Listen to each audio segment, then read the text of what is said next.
மாணவர்களே, உங்கள் எல்லோரையும் ரோஜா தோட்டம் சேனலுக்கு அன்போடு வரவேற்கிறேன். மாணவர்களே, இன்று நாம் சொற்றொடர் அமைப்பு முறை என்ற 5ஆம் வகுப்பு தமிழ் பாடத்தை பார்ப்போமா? சொற்றொடர்னா என்ன? நம்ம ஆங்கிலத்துல சென்டென்ஸ் சொல்லுவோம். இந்த சொற்றொடர்ல சில வார்த்தைகள் இருக்கும். ஒவ்வொரு வார்த்தைக்கும் ஒரு சில பெயர் உண்டு.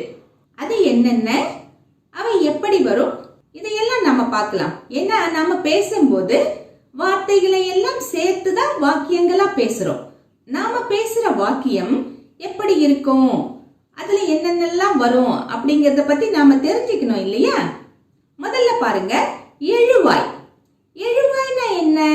ரொம்ப எளிது மாணவர்களே. நம்ம சப்ஜெக்ட்னு சொல்லுவோம் இல்லையா ஆங்கிலத்துல, அதுதான் எழுவாய். ஒரு சொற்றொடர்ல இந்த எழுவாய் எது அப்படின்னு நாம தெரிஞ்சுக்கணும் இல்லையா? உதாரணத்துக்கு, தென்றல் நடனம் ஆடினாள் அப்படின்னு ஒரு சொற்றொடர், அதாவது வாக்கியம் இருக்குன்னு வச்சுக்கோங்களேன். இதுல 3 சொற்கள் இருக்கு. எது எழுவாய்ன்னு தெரியலையே அப்படின்னு நமக்கு குழப்பம் வரும் இல்லையா? அதை எப்படி கண்டுபிடிக்கிறது? ரொம்ப எளிது. யார் நடனம் ஆடினாள் அப்படின்னு ஒரு கேள்வி கேட்டோம்னா எந்த சொல் விடையாக வருதோ அது எழுவாய். யார் நடனம் ஆடினாள்? தென்றல் தானே. இப்போ இந்த வாக்கியத்துல தென்றல் என்பது எழுவாய், அதாவது தென்றல் என்பதுதான் சப்ஜெக்ட். இன்னொரு உதாரணம் பாருங்களேன். பறவைகள் வானில் பறந்தன. இப்படி ஒரு சொற்றொடர் இருக்கு. இதுல எது எழுவாய்? எப்படி கண்டுபிடிக்கிறது? நாம ஒரு கேள்வியை கேட்டு பார்க்கலாம். எவை வானில் பறந்தன? அப்ப நம்ம ஆட்டோமேட்டிக்கா என்ன சொல்லுவோம்? பறவைகள் தானே சொல்லுவோம். ஆக இங்கு பறவைகள் என்பது எழுவாய். இதே மாதிரிதான் மாணவர்களே, நாம ஒரு வாக்கியத்துல யார், எது, எவை, யாவர் இந்த வார்த்தைகளை உபயோகப்படுத்தி ஒரு கேள்வியை நாம் கேட்டால் அந்த கேள்விக்கு எந்த சொல் விடையாக வருகிறதோ அந்த சொல்லே எழுவாய். அடுத்தது பாருங்க, செய்யப்படு பொருள். செய்யப்படு பொருள்னா என்ன? இதற்கும் அதே உதாரணத்தை வச்சு பார்க்கலாம். இப்போ தென்றல் நடனம் ஆடினாள் இல்லையா? தென்றல் எதனை ஆடினாள் அப்படின்னு ஒரு கேள்வி வருதுன்னு வைங்களேன். அப்ப என்ன விடை சொல்லுவீங்க? தென்றல் நடனத்தை ஆடினாள் அப்படின்னு பதில் சொல்லுவோம் இல்லையா? அந்த நடனமோ நடனத்தையோ ஏதோ ஒரு வார்த்தை தான் செய்யப்படு பொருள். இப்போ மலர் மாம்பழத்தை உண்டாள் அப்படின்னு ஒரு உதாரணம் இருக்குன்னு வைங்களேன். நான் ஒரு கேள்வி கேட்கிறேன், மலர் எதனை உண்டாள்? அப்போ உங்க விடை எதுவாக இருக்கும்? மலர் மாம்பழத்தை உண்டாள். அந்த மாம்பழம் தான் விடையாக இருக்கும் இல்லையா? இந்த சொற்றொடர்ல மாம்பழம் என்பது செய்யப்படு பொருள். இப்ப நாம எழுவாய் பார்த்துட்டோம், செய்யப்படு பொருள் பார்த்துட்டோம். அடுத்து இன்னொன்னு இருக்கே, அதுதான் ஹீரோ மாதிரி, பயனிலை. இதே உதாரணத்தை எடுத்து சொல்லலாமா? தென்றல் நடனம் ஆடினாள். இதுல எது வினையாக இருக்கிறதோ, வினை முற்றாக இருக்கிறதோ அதுவே பயனிலை. வினைமுற்றுன்னு நமக்கு நல்லா தெரியும், வெர்ப் இல்லையா? தென்றல் என்பது பெயர் சொல், நடனம் என்பது செய்யப்படு பொருள், ஆடினாள் என்பதே வினைமுற்று. இந்த வினைமுற்றுதான் பயனிலை. பொதுவாக எழுவாய் இல்லாமலும் சொற்றொடர் வரும், செய்யப்படு பொருள் இல்லாமலும் சொற்றொடர் வரும். ஆனால் பயனிலை இல்லாமல் சொற்றொடர் வராது, அதாவது அந்த சொற்றொடர் முழுமை பெறாது. அதனாலதான் இது ஹீரோ மாதிரி அப்படின்னு சொன்னேன். இப்போ எழுவாய் இல்லாம ஒரு சொற்றொடரை பார்ப்போமா? இதே தென்றல் நடனம் ஆடினால் எடுத்துக்கோங்களேன். இந்த எழுவாய கட் பண்ணிட்டு எடுத்துட்டு அந்த வாக்கியத்தை சொல்லி பாருங்க. தென்றல் தானே எழுவாய், தென்றலை எடுத்துருங்க, மீதி இருக்கிறத சொல்லி பாருங்க. எப்படி சொல்ல முடியும்? நடனம் ஆடினாள். இப்போ இது ஓகே தானே? டான்ஸ் ஆடுறா. இந்த சொற்றொடரும் சரிதான் இல்லையா? ஆக எழுவாய் இல்லாமல் ஒரு சொற்றொடர் வரும். நடனம் ஆடினாள், பாடல் பாடினாள், கட்டுரை எழுதினான், இப்படி எழுவாய் இல்லாமல் சொற்றொடர் வரலாம். அடுத்தது பாருங்க, செயற்படு பொருள் இல்லாமலும் ஒரு சொற்றொடர் வரலாம் அப்படின்னு சொல்லி இருக்கோம் இல்லையா? ஒரு உதாரணத்தை பார்க்கலாம். இப்போ தென்றல் நடனம் ஆடினால், இதுல நடனம் என்பதுதான் செயற்படு பொருள். அந்த நடனத்தை எடுத்துட்டு சொல்லி பாருங்களேன், தென்றல் ஆடினால் அப்படின்னு வரும். இந்த வாக்கியமும் கேட்கறதுக்கு நமக்கு சரியாகத்தானே தோன்றுகிறது இல்லையா? ஆக செயற்படு பொருள் இல்லாமலும் வாக்கியம் வரும்.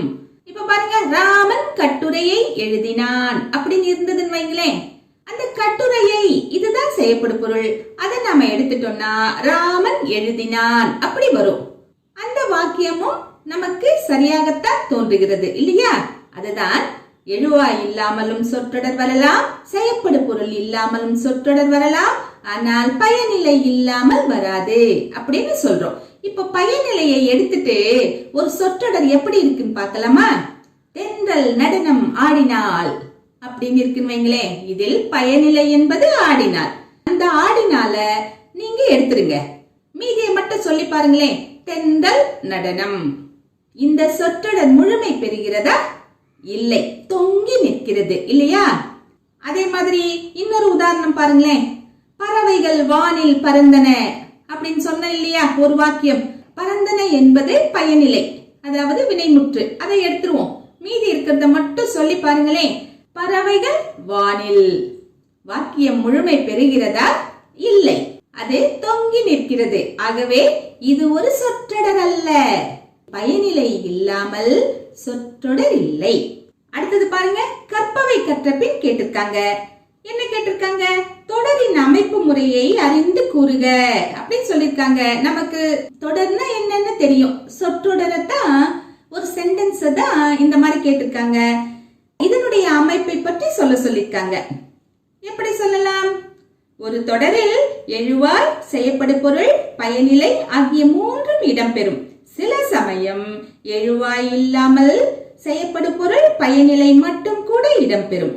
சில இடங்களில் செயற்படு பொருள் இல்லாமல் எழுவாயும் பயனிலையும் இடம்பெறும். ஆனால் பயனிலை இல்லாமல் தொடர் அமையாது. இதுதான் தொடரின் அமைப்பு முறை. அடுத்தது என்ன கேட்டிருக்காங்க? எழுவாய், பயனிலை, செயற்படு பொருள் ஆகிய மூன்றும் தொடரில் சில இடங்களில் வருவதையும் அவை வராமல் தொடர் அமைவதையும் குறித்து கலந்துரையாடுக.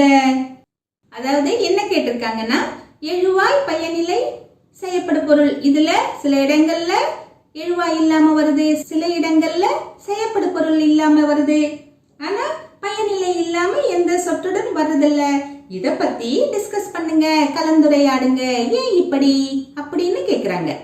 இதற்கான விடையை முயற்சி செய்யலாமா? ஒரு சில தொடர்களில் எழுவாய், செயற்படு பொருள், பயனிலை மூன்றும் இடம்பெறும். நாம் முழுமையாக பேசும் போதோ எழுதும் போதோ இவை மூன்றையுமே பயன்படுத்துவோம். முதலாக ஒருவரை பற்றியோ அல்லது ஒன்றனை பற்றியோ கூறும்போது மூன்றும் இடம்பெறுமாறு எழுதுவோம், பேசுவோம். ஏற்கனவே அறிமுகப்படுத்தப்பட்ட எழுவாய் மற்றும் செயற்படு பொருளை மீண்டும் நாம் கூறாவிட்டாலும் எழுதாவிட்டாலும் கேட்போர்க்கும் படிப்போர்க்கும் அதன் பொருள் விளங்கும். இதன் காரணமாகவே சில தொடர்களில் இவை மூன்றையும் நாம் பயன்படுத்துவதில்லை. இதற்கு உதாரணமா சொல்லணும்னா, ராமனை பத்தி சொல்லிட்டு வரோம் வைங்களேன். ஒவ்வொரு தொடர்லயும் ராமன் ராமன் ராமன் நாம போட்டுக்கிட்டு இருக்க மாட்டோம், சொல்லிக்கிட்டே இருக்க மாட்டோம். அவர்னு சொல்லுவோம், அவன்னு சொல்லுவோம். அதுக்கப்புறம் அதுவும் கூட சொல்லாம அவன் என்ன செய்தானோ என்ன சொன்னானோ அதை பத்தி சொல்ல ஆரம்பிச்சிருவோம். அதே மாதிரி அவன் கட்டுரை எழுதுறத பத்தி சொல்லிட்டு இருக்கோன்னு வைங்களேன், அதாவது செயற்படு பொருளை பத்தி, அதையே மீண்டும் மீண்டும் மீண்டும் சொல்ல நேரும் போது நாம ஒவ்வொரு முறையும் கட்டுரை கட்டுரை கட்டுரை என்ற வார்த்தையை உபயோகப்படுத்த மாட்டோம், அதை ஸ்கிப் பண்ணிடுவோம். இந்த மாதிரி தொடர்ச்சியாக பேசும்போதோ பலருக்கும் அறிந்த ஒன்றை பத்தி பேசும்போதோ நாம ஷார்ட் பண்ணி பேசுறதுக்காக, சுருக்கி பேசுறதுக்காக ஒரு சிலவைகளை சொல்லாமல் விடுவோம். இதுதான் காரணம். மற்றபடி முதலாக ஒன்றை பத்தி அறிமுகப்படுத்தும் போதோ ஒரு கருத்தை அப்போதுதான் சொல்கிறோம் என்னும் போதோ எழுவாயையும் சொல்லுவோம், செயற்படு பொருளையும் சொல்லுவோம், பயனிலையையும் உபயோகப்படுத்துவோம். தொடர்ச்சியாக அதை பற்றியே பேசிக்கொண்டு வரும்போதுதான் எழுவாயை சொல்லாமல் விடுவோம், செயற்படு பொருளை சொல்லாமல் விடுவோம். இதுதான் காரணம். மாணவர்களே, இதற்கடுத்து பாருங்க, மதிப்பீடு கொடுக்கப்பட்டிருக்கு. படிப்போம், சிந்திப்போம், எழுதுவோம். சரியான சொல்லை தெரிவு செய்து எழுதுக. 1. எழுவாய் எப்போதும் டேஷ் ஆகவே இருக்கும். விடை எழுவாய் எப்போதும் பெயர் சொல்லாகவே இருக்கும். சப்ஜெக்டாவே தான் இருக்கும் இல்லையா? அடுத்தது 2 என்ன? பாடல் பாடினால் இத்தொடரில் டேஷ் இல்லை. இங்க எது இல்லை? எழுவாய் இல்லை. ராணி பாடல் பாடினால் அப்படி இருந்திருக்கலாம், ராஜா பாடல் பாடினார் அப்படியாவது இருந்திருக்கலாம். ஆனால் அந்த பெயர் சொல்லி அந்த சென்டென்ஸ்ல அந்த வாக்கியத்துல இல்ல. ஆக இதில் எது இல்லை? எழுவாய் இல்லை. ஆனாலும் அது ஒரு வாக்கியம் தான். கவனிச்சீங்களா? அடுத்தது பாருங்க. அமுதன் ஓடினான் இத்தொடரில் டேஷ் உண்டு அப்படின்னு கொடுத்திருக்காங்க. நாம டேஷ் இல்லை அப்படின்னு மாத்திப்போம். சரியா? ஏன்னா அமுதன் என்பது எழுவாய், ஓடினான் என்பது பயனில்லை. இங்க எது இல்லை? செயப்படு பொருள் இல்லை. அடுத்தது எழுவாய் செயப்படு பொருள் பயனிலைகளை எடுத்து எழுதுக. இங்கு 4 வாக்கியங்கள் தரப்பட்டிருக்கு, ஒரு அட்டவணையும் தரப்பட்டிருக்கு. அந்த அட்டவணையில இந்த வாக்கியங்களின் எழுவாய் எது, செயப்படு பொருள் எது, பயனிலை எது அப்படிங்கறத தனித்தனியாக எடுத்து எழுத வேண்டும். முயற்சி செய்யலாமா? மாதவி சித்திரம் தீட்டினால் இதில் மாதவி என்பது எழுவாய், சித்திரம் என்பது செயப்படு பொருள், தீட்டினால் என்பது பயனிலை. அடுத்தது இளங்கோவடிகள் சிலப்பதிகாரத்தை இயற்றினார். இதில் இளங்கோவடிகள் என்பது எழுவாய், சிலப்பதிகாரத்தை என்பது செயப்படு பொருள், இயற்றினார் என்பது பயனிலை. அடுத்தது 3. அன்பழகன் மிதிவண்டி ஓட்டினான். இதில் அன்பழகன் என்பது எழுவாய், மிதிவண்டி என்பது செயப்படு பொருள், ஓட்டினான் என்பது பயனிலை. அடுத்தது கடைசி கிளி பழம் தின்றது. இதில் கிளி என்பது எழுவாய், பழம் என்பது செயப்படு பொருள், தின்றது என்பது பயனிலை. அடுத்தது எழுவாய் பயனிலை மட்டும் உள்ள தொடர்கள் 3 எழுதுக. எழுவாயும் பயனிலையும் மட்டும்தான் இருக்கணும், செயப்படு பொருள் இருக்கக்கூடாது. அந்த மாதிரி எழுதுவோமா? அமுதா சமைத்தாள். அமுதா என்பது எழுவாய், சமைத்தாள் என்பது பயனிலை. ஆனா பாருங்க, இதில் அமுதா பாயாசம் சமைத்தாள் அப்படின்னு இருந்திருந்ததுன்னு வைங்களேன், அங்க செயப்படு பொருளும் வந்திருக்கும். நாம மொட்டையா அமுதா சமைத்தாள் அப்படின்னு போட்டுட்டோம். இங்க செயப்படு பொருள் இல்லை. அடுத்து பாருங்க, வேதா படித்தாள். இதில் வேதா என்பது எழுவாய், படித்தாள் என்பது பயனிலை. வேதா தமிழ் பாடம் படித்தாள் அப்படின்னு இருந்திருந்தால் அது செயப்படு பொருளாக இருந்திருக்கும். எது? தமிழ் பாடம். நாம இங்க செயப்படு பொருளை குறிப்பிடல, வெறுமனே வேதா படித்தாள் அப்படின்னு போட்டுட்டோம். அடுத்தது முகமது சாப்பிட்டான். இங்கே முகமது என்பது எழுவாய், சாப்பிட்டான் என்பது பயனிலை. முகமது தோசை சாப்பிட்டான் அப்படின்னு இருந்திருந்தால் அங்கே தோசை என்பது செயப்படு பொருளாக இருந்திருக்கும். நாம அதை எழுதல, மொட்டைய முகமது சாப்பிட்டான் அப்படின்னு மட்டும் எழுதியிருக்கோம். இங்கு இல்லாமல் போனது எது? செயப்படு பொருள். அடுத்தது பயனிலை செயப்படு பொருள் மட்டும் உள்ள தொடர்கள் 3 எழுதுக அப்படின்னு கொடுத்திருக்காங்க. பயனிலை இருக்கணும், செயப்படு பொருள் இருக்கணும், எழுவாய் மட்டும் இருக்க கூடாதாமா. சரி விடுங்க, எழுவாயை இல்லாம எழுதலாமா? கவிதை எழுதினாள். இங்கு கவிதை என்பது செயப்படு பொருள், எழுதினாள் என்பது பயனிலை. ஆனா பாருங்க, யார் எழுதினாள்ங்கிறத நாம எழுதல. ஏன்னா யார் எழுதினாள் அப்படின்னு எழுதினா அது எழுவாய் வந்துட்ட மாதிரி ஆயிடும் இல்லையா? மஞ்சுளா கவிதை எழுதினாள் அப்படின்னு நாம போட்டிருந்தோம்னா மஞ்சுளா என்பது எழுவாய். ஆனா இங்க அவங்களுக்கு எழுவாய் வேண்டாமா, அதனால எழுவாயை கட் பண்ணிட்டு கவிதை எழுதினாள் அப்படின்னு மட்டும் எழுதலாம். அடுத்து பலகாரம் சாப்பிட்டான். இப்போ ராஜா பலகாரம் சாப்பிட்டான் அப்படின்னு எழுதியிருந்தா அங்க எழுவாய் இருந்திருக்கும். அவங்களுக்கு எழுவாய் வேண்டாம்னு சொன்னதுனால நாம வெறுமனே பலகாரம் சாப்பிட்டான் இத மட்டும் எழுதிடலாம். ஏன்னா பலகாரம் என்பது செயப்படு பொருள், சாப்பிட்டான் என்பது பயனிலை. நாம இங்க எழுவாயை எழுதவில்லை. அடுத்தது இன்னொரு உதாரணம் என்ன எழுதலாம்? திரைப்படம் பார்த்தான். இங்கே திரைப்படம் என்பது செயப்படு பொருள், பார்த்தான் என்பது பயனிலை. யார் திரைப்படம் பார்த்தான்? வெங்கட் திரைப்படம் பார்த்தான் அப்படின்னு இருந்திருந்தா அங்க எழுவாய் இருந்திருக்கும். நமக்கு தான் எழுவாய் வேண்டாமே, அதனால மொட்டைய திரைப்படம் பார்த்தான் அப்படின்னு எழுதினா இங்கு எழுவாய் இல்லை. பயனிலையும் செயப்படு பொருளும் மட்டும்தான் இருக்கிறது. மேற்சொன்ன அனைத்து உதாரணங்களிலும் நீங்க நல்லா கவனிச்சீங்கன்னா செயப்படு பொருள் இருக்கும், பயனிலை இருக்கும், மற்றபடி எழுவாய் இல்லை. மாணவர்களே, இன்று நாம் சொற்றொடர் அமைப்பு முறை என்ற இலக்கண பாடத்தை பார்த்தோம், பயிற்சிகளை முடித்தோம். நாம் அடுத்து இடம்பெறுகின்ற மொழியில் யாழ்வோம் மொழியோடு விளையாடு என்ற பயிற்சிகளை அடுத்த வீடியோவில் பார்க்கலாம். டாடா, பபாய்.